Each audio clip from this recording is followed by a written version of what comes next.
Okay, here we are again, folks. This is the season 1, episode 3 of my podcast. I am enjoying doing this every night. I will say that much of the footage is pretty raw in the first 2 episodes, and as I go, I'm trying to write scripts and make this a lot more professional so that I can give everybody a good view into what I'm doing, and maybe we can get some more opinions, truths, and everything out there. My name is Stefan Machado. This is the Stefan Machado podcast. This podcast is sponsored by MateConnector.com. This is a new and cheap way of dating. It's a dating site like many others. The only thing is they don't charge you an exorbitant amount of money, and they enable you to utilize all the features that are enabled on most dating sites for a very cheap price. So try MateConnector.com at your earliest convenience, and maybe you'll get some luck and find what you want. Now let's roll right into this. The last few days I've been talking about January 6th. I've been talking about the tapes. Let's premise this by this way. There were tapes released in the January 6th committee, and they played them in Congress on that committee when it was aired on C-SPAN and whatnot. Also, Tucker Carlson, who is a Republican-leaning person and biased in that direction, just like the January 6th committee is biased in the Democratic way, he has released some footage. Now, the January 6th committee their job that they tasked themselves with was to paint a certain picture, to show you what they feel transpired. Tucker is doing the same thing. So you have 2 different views of this. I will say this, again, as I keep reiterating in every episode, bias. The Democrat January 6th committee was all Democrats, and they wanted to put something on Trump to make it look like he is just unfit and not able to function and be in political mainstream. Okay, that's fine. You can do that. But we've got to call it out for what it is, and we've got to really understand what is going on. Now, Tucker releasing these things is going to push the opposite of that. He's going to try to make it look better in that fashion, and he's going to try to portray January 6th in as little possible violence and things like that he can. With that being said, I'm not a huge Tucker fan anymore. I used to like his show, but I do think he goes into things that are just not interest to me, and they're not true many times. He does do opinions on things, and many times I don't watch it because I don't like the direction he goes of the subject material. Now, I'm not going to say he lies about everything. Nobody lies about everything, but people do paint a picture in a direction he wants. So I'm not going to vilify Tucker, because in this point, I'm glad that he released that footage. Why didn't the Democrats show that footage? We'll get into that in a little bit. Okay, the Democrats in the January 6th committee never even watched these tapes, from my understanding. They had some staffers watch it. So how can you stand in front of the American public and dictate all these things, but you never really looked at the footage? Okay, that to me is a problem. They did show footage that was inside the Capitol. Okay, so you saw videos of things going on, people walking, some violence. I mean, let's get this out right away. There was violence on January 6th, okay? No one can refute that. There were ornery people. There were things that went on that shouldn't go on, breaking into buildings. I've said this on previous episodes, and I just want to keep reiterating it because I don't condone it, and definitively there was violence. But now when you look at Tucker's portrayal, there are some things in there that I brought up yesterday that are troubling. You know, why wasn't the shaman, I don't know his full name off the top of my head, but why wasn't the shaman able to get some of this footage that showed a different side of his situation? Like I said yesterday, any of us going into court and dealing with a situation like this, we would want all the evidence so that we could put on a good defense of ourselves. In my opinion, that wasn't given to this gentleman. His attorney has clearly stated he requested these videos, he put in the proper forms, and they never got them even though they had them. So why is it that the January 6th committee didn't show anything like this? Because it doesn't suit their narrative. Why is it that Tucker Carlson didn't show some of the video footage that the January 6th committee did? Because it doesn't fit his biased opinion and his narrative. Okay, but he did show some violence. This is the difference. I'm looking at this, and as I premise, I'm not a big Tucker Carlson fan. But we got to look at it in reality. Okay, Tucker did show some violent stuff on his tapes. Was it everything that the January 6th committee played? Definitively no, it just wasn't, okay? But he still showed a negative aspect. The January 6th committee showed negative aspects, but no positive aspect. I know we can sit here, and positive might not be the correct word to be using here, but I just mean in a fashion that there wasn't violence, I guess we'll look at it. Okay, so let's look at it a different way. Let's take that word positive out of there, because the situation isn't positive in any way. It was all wrong. But to sit there on the January 6th committee and show just violence, violence, violence, we as citizens are going to look at that and be like, oh my goodness, it was just a violent, complete mess. It wasn't good, but that wasn't the whole picture. Okay, and then Tucker shows some things that look like there's no violence. I mean, then they try to tell us that he's painting the wrong narrative. Well, the videos speak for themselves. There was violence. There was some situations where there was no violence. Why were the Capitol Police opening doors? Why were they walking them around? Why did it look like they weren't scared? Why were there police officers on cellular phones and things like that? Like, these are just questions I have, and we should all have them. We shouldn't just follow the people that tell us what is going on, because as we're finding out in many facets, they're not telling us the truth. They're not being transparent with us, or they're telling us their story, the way they want this to turn out, the way it will help them stay in power. This whole thing is all about power. The Republicans want to stay in power. The Democrats want to stay in power. So they're both going to do what they can to stay in power. Okay, with that being said, we look at the January 6th stuff, and what I wanted to bring up today is the Democrats are all up in arms. Why is Tucker showing these videos? What's the purpose? Well, in my opinion, the purpose is, like I said, and we've been talking about, is to show a different side of the thing, and to possibly show that some of the people involved didn't get the right defense. They didn't get the right information given to them to defend themselves. That is a problem for any of us. And Tucker should expose that. Everybody should expose it. But what should be done is the January 6th committee should have showed all the footage. If they want the truth out there and what's going on, then they'd show all the footage. But there's my proof right there that they're biased and they just want to show their narrative.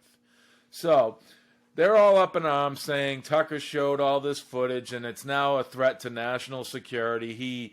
He showed footage of the inside of the Capitol. That's kind of perplexing and concerning in a big way to me. Here we have the Democrats showed footage inside the Capitol. Okay? So if you're saying showing footage of the inside of the Capitol is national security and it's a threat, then why were they showing it? Why is it okay for the Democrats to show it, but it's not okay for Tucker, who we're going to put in bed with the Republicans? Why is it okay for one side to show something, but not the other? Well, the answer there is because they don't want the story spun in a different way, or they don't want to show some of the stuff that happened. That's weird. That's just basically trying to hold on to power and trying to keep the narrative in your court and make sure that everything that the other side does is a complete lie. I don't agree with that. Again, all footage should be out. All footage should be narrated in a certain way to show what really transpired on that day. What is it going to hurt if we show some footage that there wasn't some violence there. I mean, it's not going to belittle the situation. I mean, the fact of the matter is there was violence, but they want to make it look way bigger than it is. Okay, let's just take example. I brought up yesterday the police officers that were supposedly killed on that day, on that grounds, on that situation. That didn't happen. And those 5 police officers, it was stated by some very troubling people. Okay, you have the Democrats pushing this narrative. You have the Democrat media pushing this narrative. Then you have our Attorney General of the United States pushing that narrative.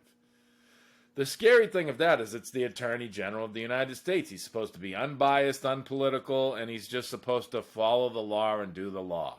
Well, it's okay to bring up that 5 police officers possibly died in connection with the January 6th. Some were suicides and one was a stroke. Okay? All of that could be put into a basket and state that this is a effect of January 6th. It would be really hard to prove that, though, unless the suicide officers, which I don't know this, and again, I want to say I pray for the families. I don't want any police officer or anybody to kill themselves. But did they leave something? This is a question we should have. Did they leave a letter? Did they leave an email? Did they leave a manifesto? Did they leave anything that they wrote down that said having mental issues due to the fact that they had a connection with the January 6th, the mob, and all the things that went on that day? If we had that, then okay, we can we can get a direct tie to that. So at this point, I don't have that. So my question is, do we have that? And if we have that, okay, then let's tie it. If we don't, you're just speculating and embellishing and trying to add on to your story, your narrative, your bias to contain and control your power. That's wrong. Okay? So when I think of what Tucker's doing, what's wrong with that? Okay? We should discuss that. Tucker showed other videos, as I said, of the violence. The Democrats showed inside. So this isn't a security risk. It's a power struggle. So in the end, we want transparency. We want as much of the truth as we can get. We want this political stuff to stop, and we just want transparency.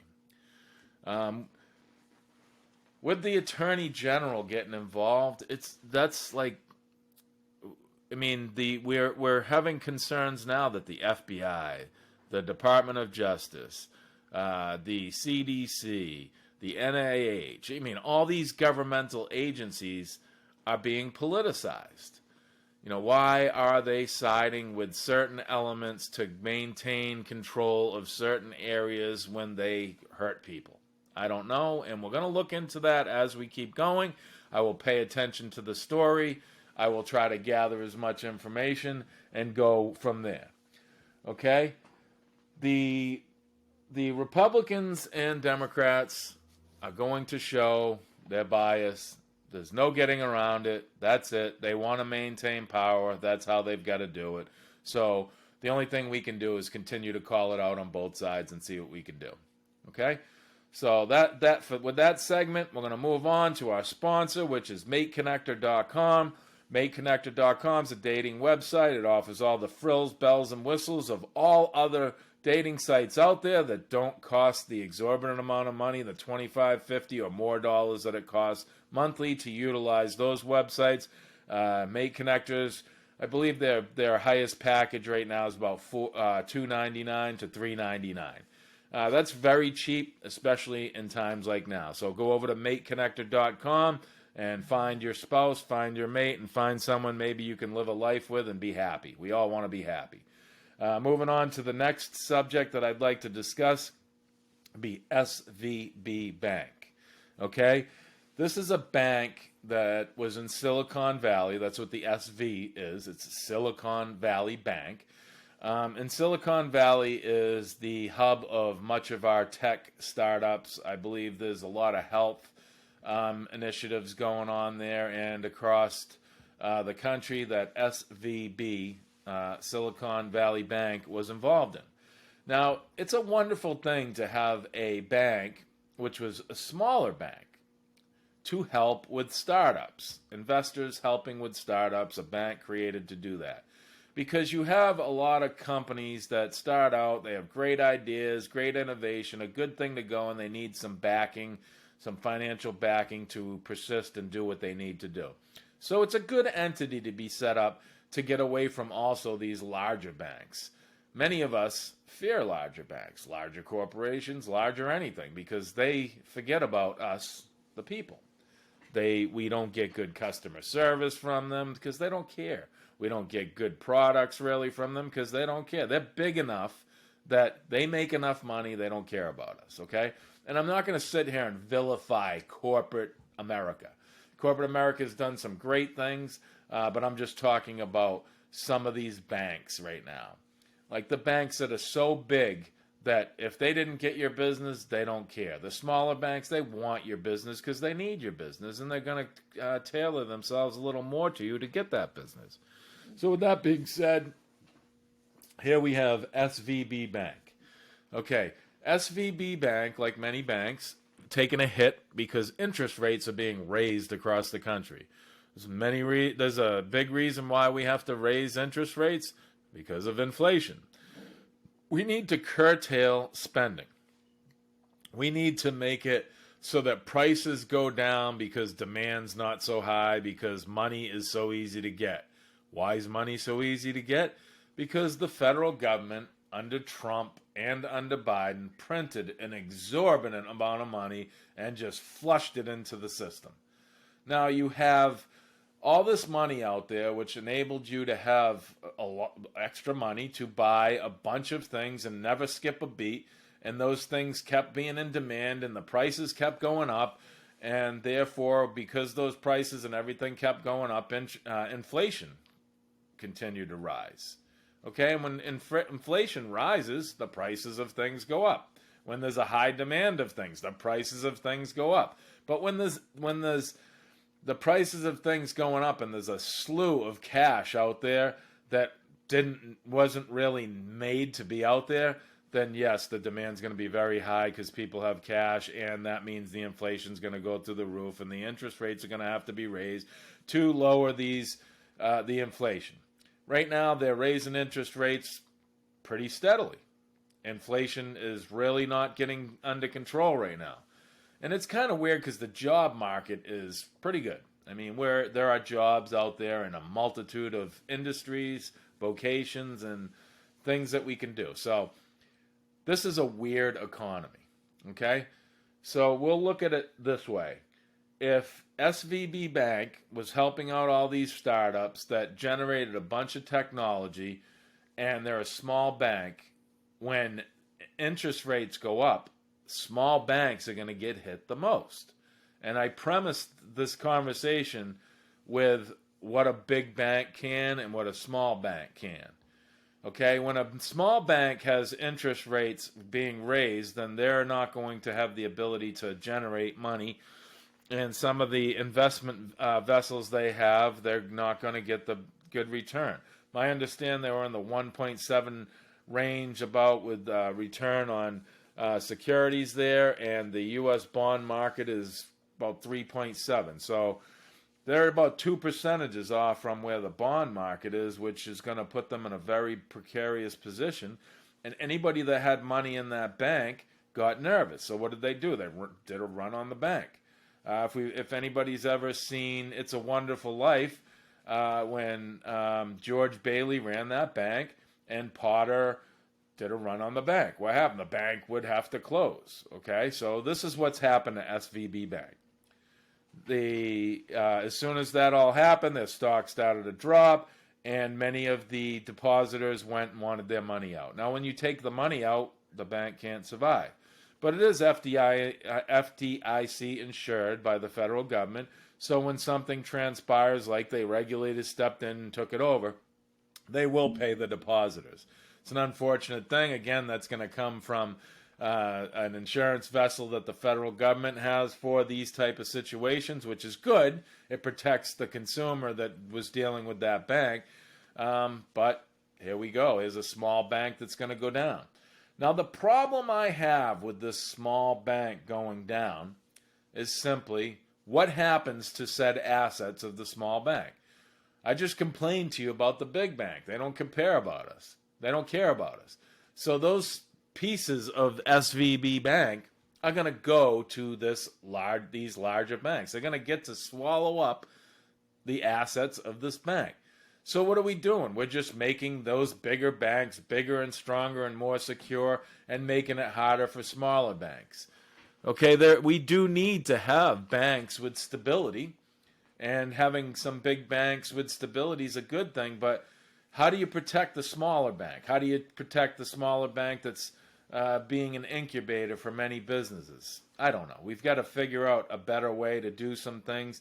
Maybe something had to be created rather than giving them assets. Or I'm not a big person into bailouts, so I don't know if we should have bailed out the bank. We have bailed out situations like this before, like the airline industry and the car industry. They are very big. They will affect the economy majorly if we let them fail. So what's going to be the shakeup here? A quote I heard is this is going to affect startups for generations. Now that's scary. This is a country that's grown on innovation and competition and things like that. And we're going to have a hiccup for generations in startups. That's a problem. That's going to hurt us in the future. Many of these other countries could possibly beat us in some of these areas. So all I'm doing is bringing up issues and questions that we should look at.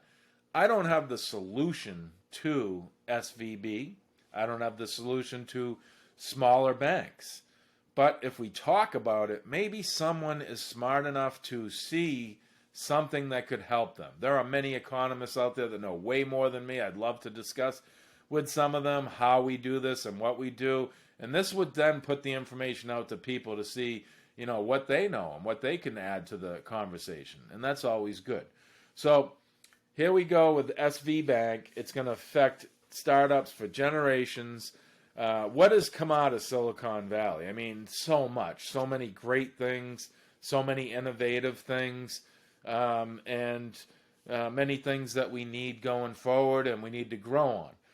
So hopefully there's a vessel that's going to step in where SVB banks failed and possibly be that startup conduit. We need that. We need to keep that going.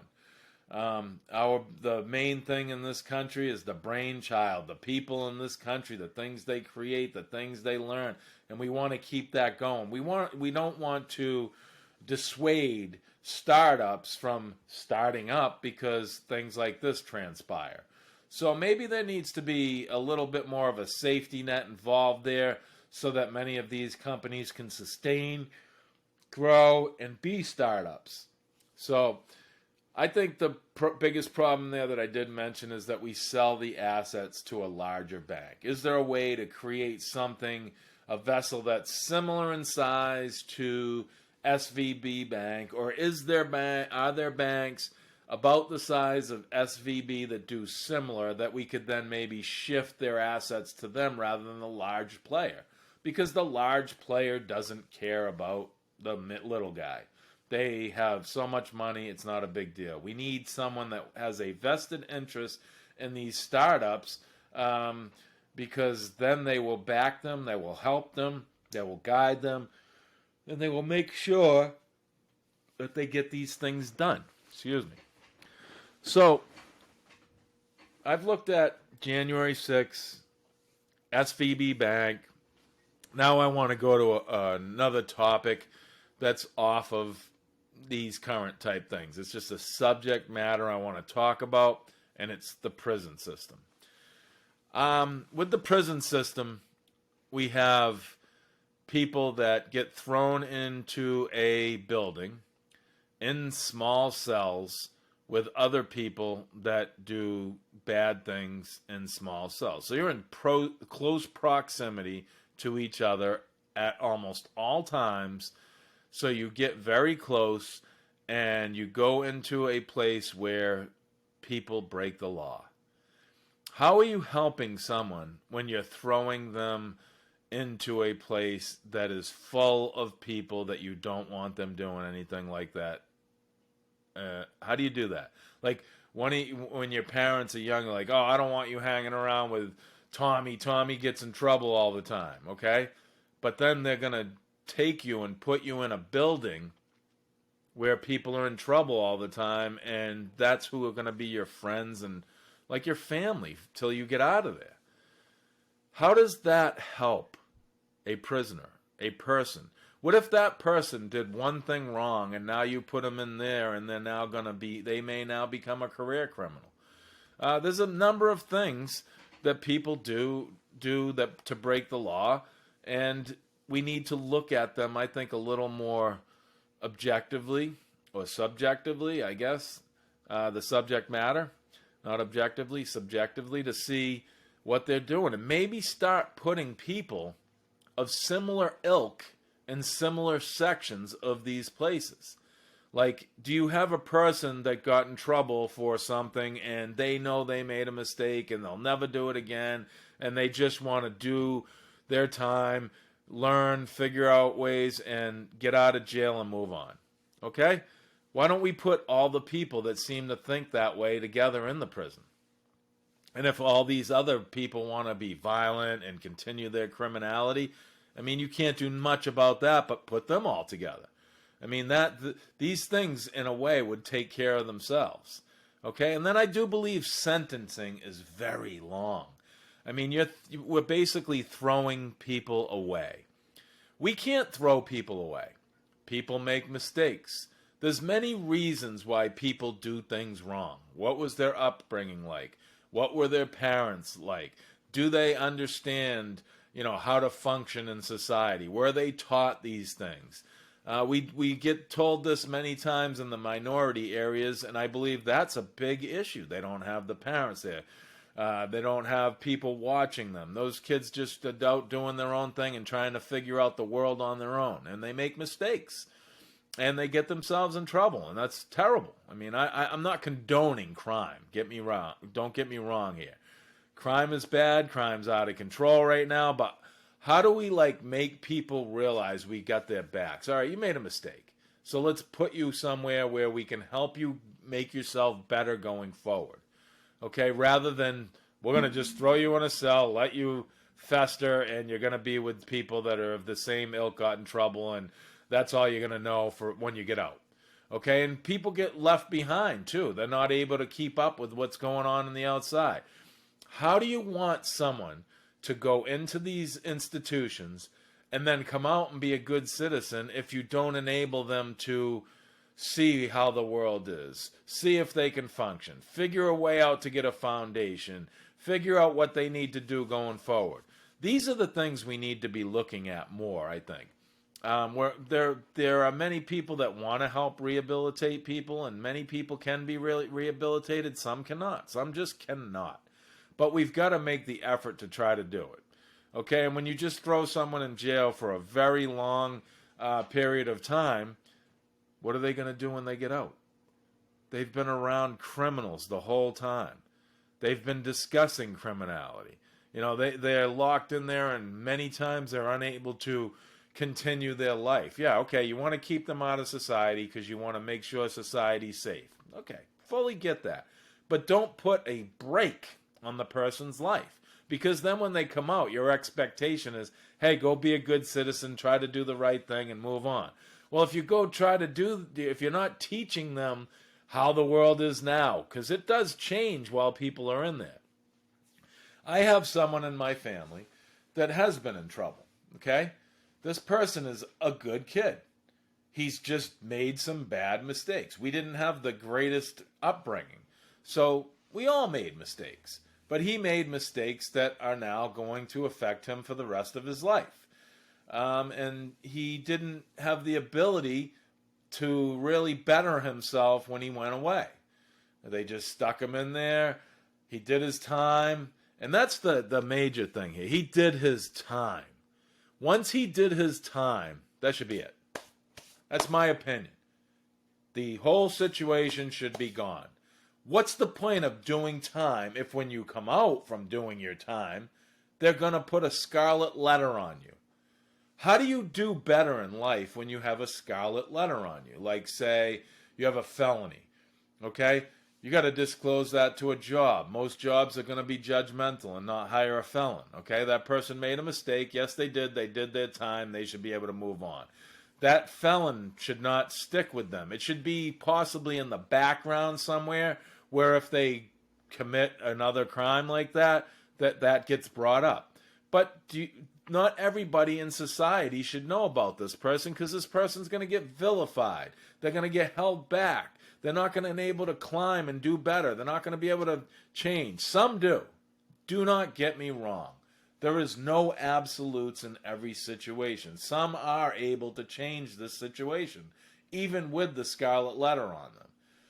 But it's very hard. We've got to be honest about this. So why does someone go, hey, I did my time, and then they're out and they're still being labeled as this person and they're not able to move forward? What does that do for society? It doesn't help anything. So what's the best way to get productivity out of someone that just did time? How about hide what they did? Mask it somehow. Let them go out in the world and do the right thing. This way they can function and lift their boots up and do better. But when you say you did your time, good job, thank you, but we're still going to label you, I mean, I thought if you did the time, you should just be able to move on. You paid your debt to society. But that doesn't happen. That's not how it is used right now, and that's not how things are working. So we look at it like, okay, you come out and maybe you should be on probation, okay? I don't have a problem with that. We want to make sure the person's acclimating themselves to society, they're learning some things, they're doing okay, and they're always going to see that probation person for a period of time. What's the period of time? I don't know. That's something that maybe some doctors that are skilled in this area or knowledgeable in this area should understand that, okay, we'll watch this person, we'll talk to them, we'll see what they're doing, but we're not going to let the public know that this person got in trouble for that. Okay? Because that's not helping that person. It's not helping public.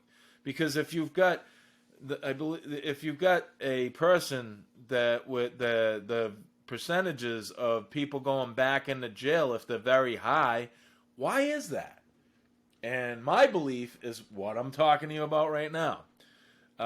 If you break the law and go to jail and you come out and you break the law and go back, the only reason for that I can think of is, well, not only, but there's a couple. I'd say the major reason is you're being held back. You're being viewed as that criminal. You're not able to change and become a better person and get a good job and contribute to society because you are still labeled, even after you did your time. So we as a country need to do better. We have the most people incarcerated in this country than any other country in the world. Many of the crimes that they're in for, we have technology that could probably help us better. Like, why are we putting non-violent criminals in jail at all? Okay? Why can't non-violent criminals be put on house arrest with an anklet so you can keep an eye on them, with them reporting to probation, but with them being able to get up every day and go to a job and function in life, but then have to go back to their home? This gives you a major contribution to society. But you got to look at it. The prison systems, who backs them? They need money. So who's backing them? You know, who's keeping these sentencing guidelines so high when they're not even proving to be effective? They're actually being detrimental by keeping someone in a prison with criminals for a long time with criminals. How does that help? That's a question I have. How is that helping? And then, as I stated, when you do your time, how is it helping to continue to maintain a scarlet letter on you when you come out? I just don't see how that is beneficial to our society, to the individual that had committed the crime. But then we've got to look at the victims of crimes. Okay? If you're not a violent criminal, there can still be a victim to the crime. You could have stole something. You could have broke something. You could have done something that wasn't violent. Okay? That person should be compensated, the victim, in some fashion. So let's say you steal $1,000 from someone. You take $1,000, so that person's out $1,000, but they're going to be out more. So what did that $1,000 do as a detriment to that person's life? I think that's the way we got to look at it. Okay, not just the 1,000. And when we can quantify the amount of money that 1,000 has hurt the victim, then that's the amount of money when that person comes out of jail that they need to divvy up and give back to that person. This way, what we're doing with something like that, we're giving back the money taken, and we're giving back a little more to help said victim eradicate the issues that were caused by you stealing that $1,000. Okay? Then, once that's done, that person did their time, paid their debt to society, let them move on. Keep a mask over their criminality for some entities of the public, like job situation. I mean, how do we know that John Doe breaks the law, goes to jail, comes out, paid his debt to society by serving his time, pays his restitution or whatever he has to do, and he's done? And let's say that person looked at it like, hey, I was in prison, I made a mistake, I got a felony, we'll say, because usually it's got to be some kind of a felony you're in jail usually for. Misdemeanors do go to jail, but felonies are more negative on you. So you're in jail, you get out, you did your time, you paid your restitution. What if that person said, you know, I was in jail, and those prison guards, they got a hard job, but they were good. You know, they tried to help everybody. They did this. I am enamored with them. I respect them. I look up to them. So that person comes out and is like, I want to be a cop. I want to help our society and fight crime. All right, that person is a criminal. That's how anybody's just going to look at them.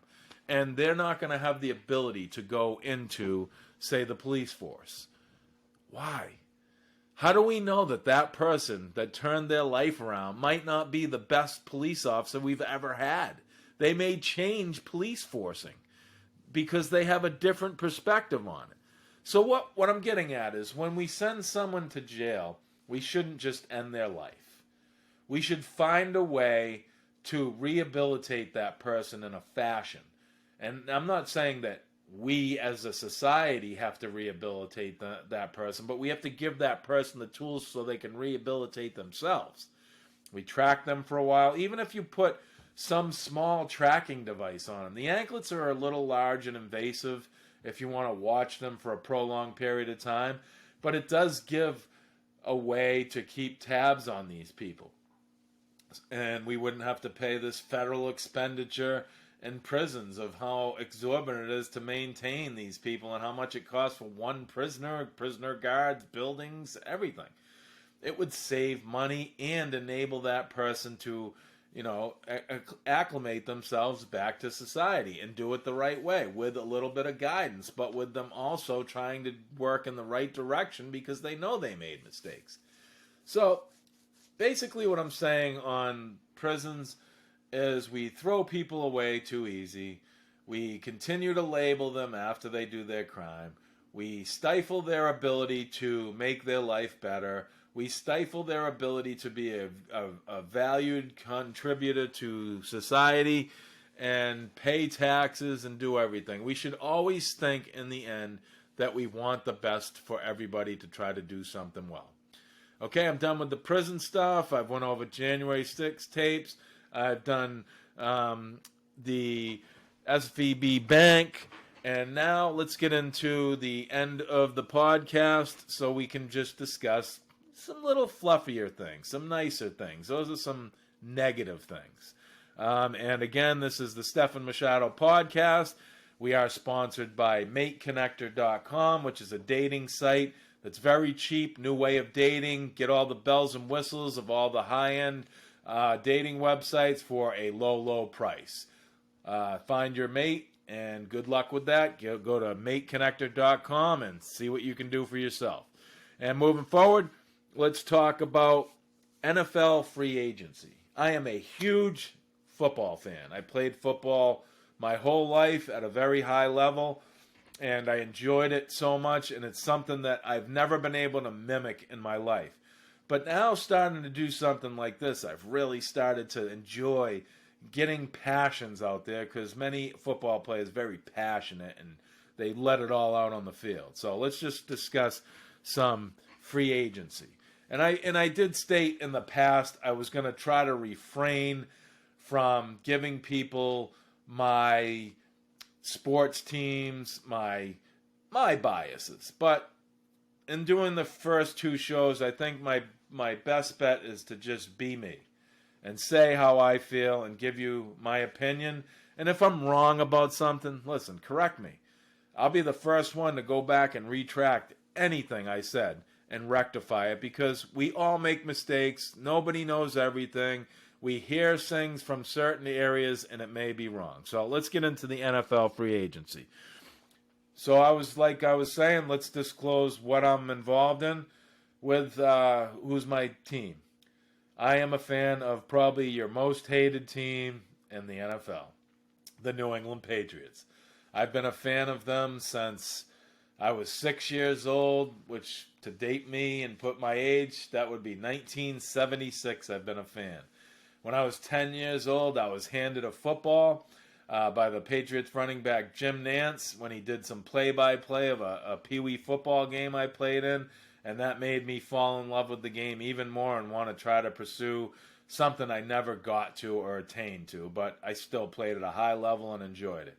So when you look at free agency going on today and the Patriots, you got a quarterback there in Mac Jones. Myself, I would like them to go try to get something else, okay? We were spoiled for decades with Tom Brady and being able to win so many times because Tom Brady was just smarter than everybody. He wasn't the most athletic quarterback out there, but he just seemed to grasp the concept and understand what needed to be done. I would love for the Patriots to go grab Lamar Jackson. He's going to be a free agent. He is his own agent. He's trying to negotiate a guaranteed contract. I'm someone that's not for guaranteed contracts in the NFL because I understand the barbarity of this game. Think of a 53-man roster, and if you had to guarantee all those contracts, let's say a good chunk of them get hurt, you still have to pay all them. Then you got to go replace them and pay those guys. That could really hurt the sport. So we've got to find a better way. Maybe some kind of insurance vessel that can be offered to these players that maybe the NFL pays for. I don't know. But they got to do something. But continue with free agency. So I'd like Lamar with the Patriots. Okay, that would change the team. We've got a lot of subpar wide receivers. This guy can move out of the pocket, and he'd enable those receivers possibly to do different things than just run a pat and try to get open on their own. And then you've got the Jets. Okay, I've been really worried about the Patriots. You got Buffalo, who's got a really good team with Josh Allen up there and a number of factors they have on defense and offense. That's a very good team. Then you have the Miami Dolphins. They got a lot of talent. This is the AFC East. They have talent. We don't know what's going to happen with their quarterback. They may have to do something there because Tua is constantly hurt. And they're bad injuries, concussions. I've had quite a few myself. Haven't seen any effects. Thank the Lord, and I pray. But this gentleman, Tua, seems to be having some major effects with these concussions.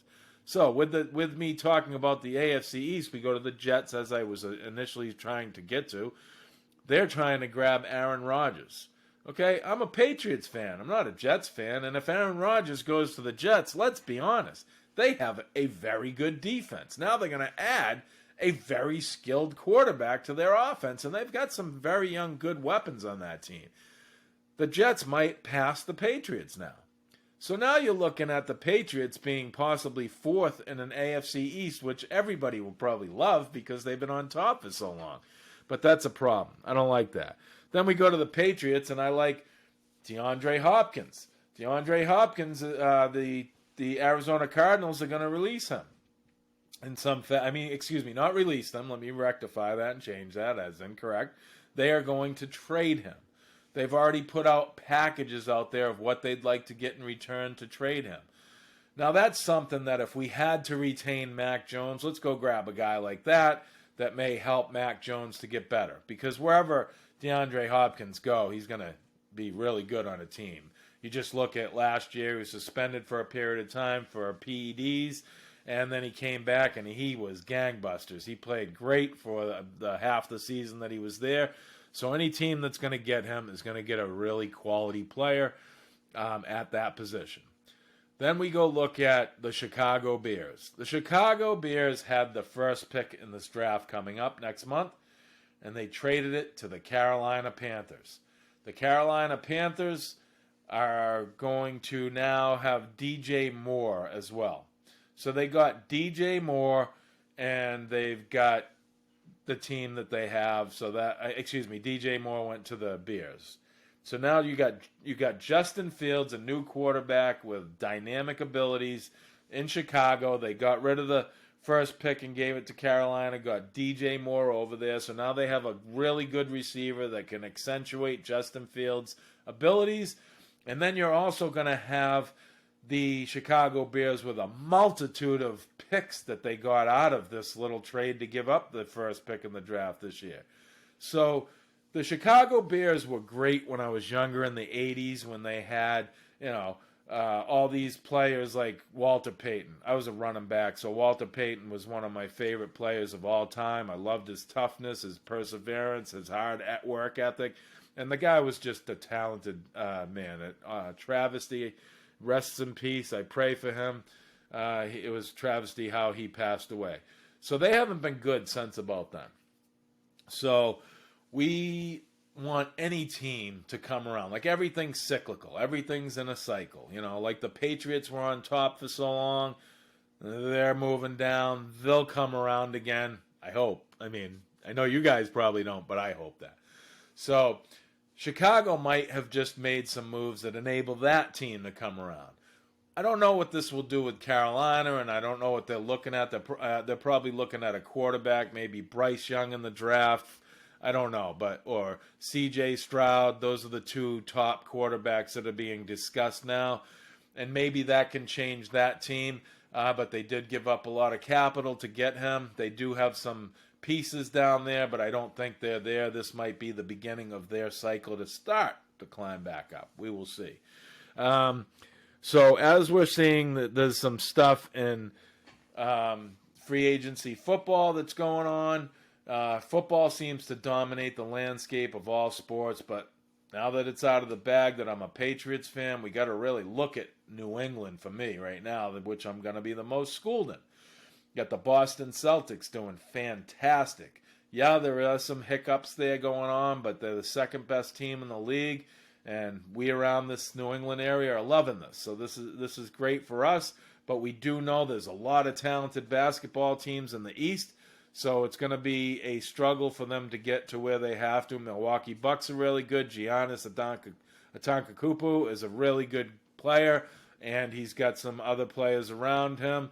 And then you have Kyrie that just went over to the Dallas Mavericks with Luka Doncic. Luka Doncic, in my opinion, is the best player in the NBA.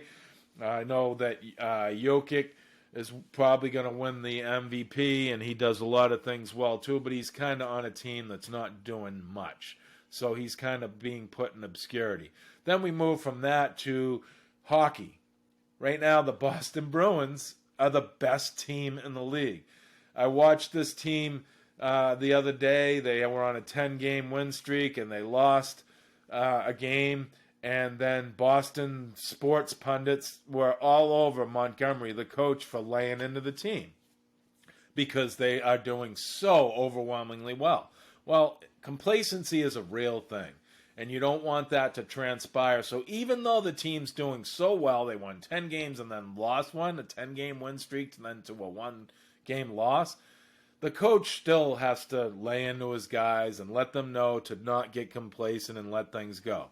So with that being said, the sports pundits, in my opinion, in Boston need to lay off Montgomery, and they need to actually back him and let him know, hey, we got your back, sir, and we want you to know that we're happy that you're not being complacent and you're pushing this team, and hopefully you can get the championship and go from there.